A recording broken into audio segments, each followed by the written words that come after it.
चिंतन चित्ताला लावी मनाच्या मनाला। उन्मनी सुखात पांडुरंग भेटी देत, ऐसा आहे श्रेष्ठाचार्य वेदशास्त्राचा आधार। कवटाळुनी पोटी सेना म्हणे सांगू गोष्टी।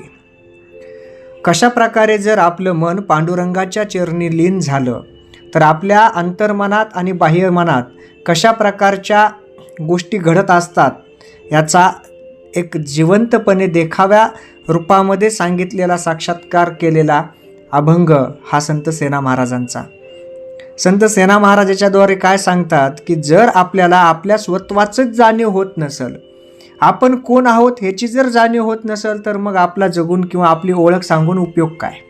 जगून म्हणण्यापेक्षा ओळख सांगून उपयोग काय? कारण आपण आपली ओळख सांगतो की मी अमुक आहे तमुक आहे, याचा अर्थ काय? पण स्वतःची ओळख जर करायची असेल तर तुम्हाला या अभंगाचा अर्थ समजला पाहिजे।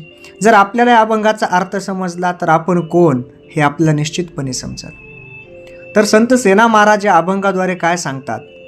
चिंतन चित्ताला लावी मनाच्या मनाला म्हणजेच काय की जर आपण चिंतन केलं, व्यवस्थित आत्म जर आपण नाव घेत गेलो देवाचं, तर आपलं चित्त हे आपल्या मनाच्या जागी बरोबर ठाई जाऊन बसतं। ते इतरत्र भटकतच नाही, कारण त्याला भटकण्यासाठीचा कोणता मार्गच सापडणार नाही।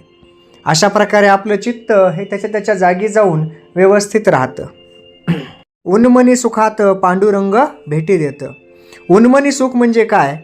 उन्मनी म्हणजे जेव्हा आपलं मन हे बाहेरच्या जगापासून दूर होऊन आपल्या स्वतःच्याच अंतर्मनात डोकावतं, तेव्हा जी अवस्था प्राप्त होते ती उन्मनी अवस्था।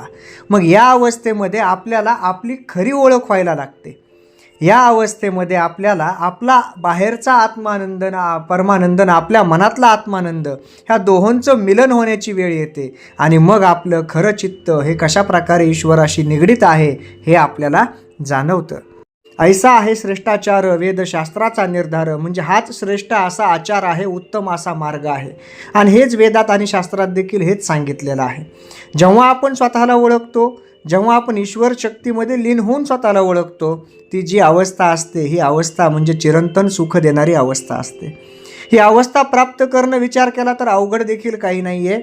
ईश्वराचं चिंतन करा, मनन करा, मन प्रसन्न ठेवा, प्रामाणिकपणे वागा, ही अवस्था आपोआपच तुम्हाला मिळून जाईल। कवटाळुनी पोटी सेना म्हणे सांगू गोष्टी। शेवटी संत सेना महाराज म्हणतात की अशा प्रकारच्या ह्या गोष्टी आहेत, मी तुम्हाला प्रेमाने जवळ घेऊन सांगत आहे। म्हणजेच काय की जोपर्यंत आपल्याला ह्या बाह्य गोष्टीपासून आपण दूर जाऊन स्वतःच्या मनामध्ये रमत नाही, तोपर्यंत आपल्याला खरं आपलं आत्मस्वरूप आत्मरंग समजणार नाही। आपण बऱ्याच वेळास बाहेरच्याच गोष्टीमध्ये रमत असतो आणि आपण स्वतः कोण आहोत हे मात्र आपण विसरून जातो। जेव्हा आपण स्वतः कोण आहोत ही सांगायची पाळी येते किंवा वेळ येते, त्यावेळी आपल्यातला अहंकार जागृत होतो। पण अहंकार जागृत न होता मी कोण आहे हे सांगता आलं पाहिजे। लोकाला जरी नाही सांगता आलं तरी स्वतःला आपण कोण आहोत याची ओळख पटवता आली पाहिजे। जोपर्यंत आपण स्वतःशीच बोलणार नाही की आपण कोण आहोत, जेव्हा आपली ओळख आपल्याशीच होणार नाही, तोपर्यंत आपण खरा काय आपल्या जीवनाचं गुपित आहे हे आपल्याला लक्षात नाही येणार। हे गुपित एकदा जर का आपल्याला कळालं तर हे जीवन किती सोपं आणि छान आहे हे आपल्याला लक्षात येईल।